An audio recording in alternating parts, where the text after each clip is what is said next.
मित्र, ज्या शिवसेनेनं एकनाथ शिंदे यांना मोठं केलं, नाव दिलं, पदं दिली, त्याच शिवसेनेला त्यांनी फोडून भाजपच्या दावणीला नेऊन बांधलं. उद्धव ठाकरे यांच्या शिवसेनेनं एकनाथ शिंदे आणि इतर फुटीर लोकांच्या कपाळावर गद्दारीचा मजबूत शिक्का मारला आहे. हा शिक्का कधी पुसला जाईल असं अजिबात वाटत नाही. वर्षानुवर्ष महाराष्ट्रातली जनता राजकारणातली ही बेईमानी लक्षात ठेवेल, विसरणार नाही एवढ्या सहजासहजी.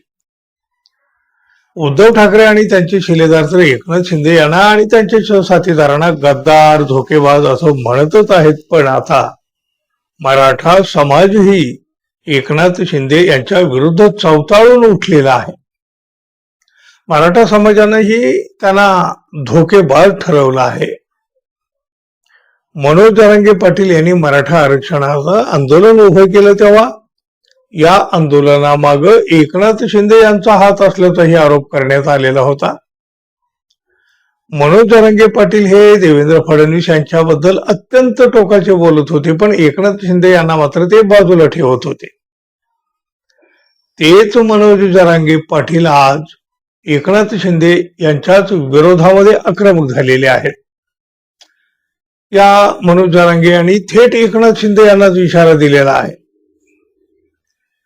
तुमच्या एवढ्या सीट पाडणार की आयुष्यभर पश्चाताप होईल. झोपून टाकीन मी सगळ्या सीट. आम्ही तुमचं काम करीत होतो, पण तुम्ही आमच्याच विरोधामध्ये फिरला. तुमच्या गद्दारीचा डाग आम्ही पुसणार होतो, पुसला सुद्धा, पण तुम्ही आम्हालाच धोका दिला. अशा भाषेत मनोज जरांगे पाटील यांनी एकनाथ शिंदे यांच्यावर हल्ला चढवला आहे. कुणबी जातीचं प्रमाणपत्र मिळवलेल्या 4 मराठा महिला लोकप्रतिनिधींची जात वैधता पडताळणी समितीनं रद्द केल्यानंतर मनोज जरांगे पाटील यांनी पत्रकार परिषद घेऊन सरकारवर जोरदार हल्लाबोल केलेला आहे. एकनाथ शिंदे यांच्याकडून कट असेल तर उदय सामंत, शंभूराज देसाईची मेहनत वाया गेली ना. कारण त्यांच्या ऑफिसमध्ये मराठ्यांना विरोध करणाऱ्या ओबीसींच्या बैठका होतात. बाळासाहेब भवनमध्ये तेच प्रवक्ते, नेते एकमेकांना शिव्या देतात. मराठा म्हणून आम्ही तुम्हाला तळहातासारखं वागवतो, पण तुम्ही ओबीसी आमच्या अंगावर घातले. तुम्ही लीडर आहेत, पण तुमच्यापेक्षा शंभूराज देसाई, उदय सामंत यांना चांगलं म्हटलं पाहिजे असं देखील ते म्हणाले. शिंदे साहेब, मराठे वेडे नाहीये. तुम्हाला जातिवंत मराठा समजत होतो, म्हणून जेव्हा प्रेम तुमच्यावर करीत होतो. शिंदे साहेब, आमच्यावर उद्धव ठाकरे बरं म्हणण्याची वेळ आलेली आहे. तुमच्या गद्दारीचा डाग आम्ही पुसला. मला एकनाथ शिंदे यांच्याकडून अपेक्षा नव्हती. किती दिवस डबल ढोलकी वाजवणार. मी मिंधा नाही, जेलमध्ये सुद्धा जायला घाबरणार नाही. आम्ही लोक अंगावर घ्यायची, लोक पैसे घेतात, आम्ही कोणाच्या आटाने घेतलेले नाहीत.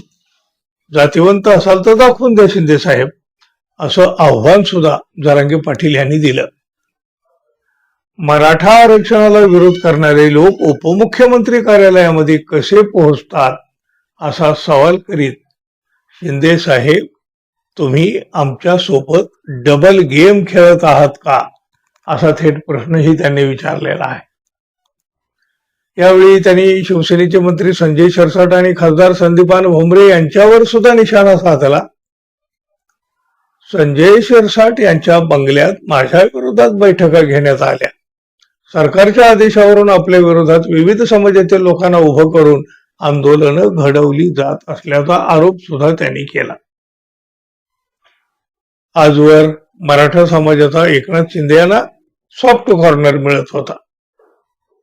देवेंद्र फडणवीस यांना टार्गेट केलं जात होतं, पण आता मात्र एकनाथ शिंदे हेच मराठा समाजाशी डबल गेम खेळत असल्याचा आरोप झालेला आहे. उद्धव ठाकरे यांच्या शिवसेनेची गद्दारी केल्याचा ठपका तर त्यांच्यावर आधीच बसलेला आहे. दुसरीकडं भारतीय जनता पक्ष एकनाथ शिंदे यांना दाबण्याचा सातत्यानं प्रयत्न करीत असल्याचं म्हटलं जातं आणि आता तर मराठा समाज उघडपणे एकनाथ शिंदे यांच्या विरोधात उभा राहू लागलेला आहे. म्हणजे एकनाथ शिंदे यांचं राजकारण आता सगळ्यांच्याच लक्षात आलेलं आहे असंच म्हणावं लागेल. तुम्ही काय म्हणाल मित्रांनो, जरूर सांगा आणि जाता जाता आपल्या चॅनलला सबस्क्राईब करावं ही एक अपेक्षा तर आहे. धन्यवाद. पुन्हा भेटू. नमस्कार.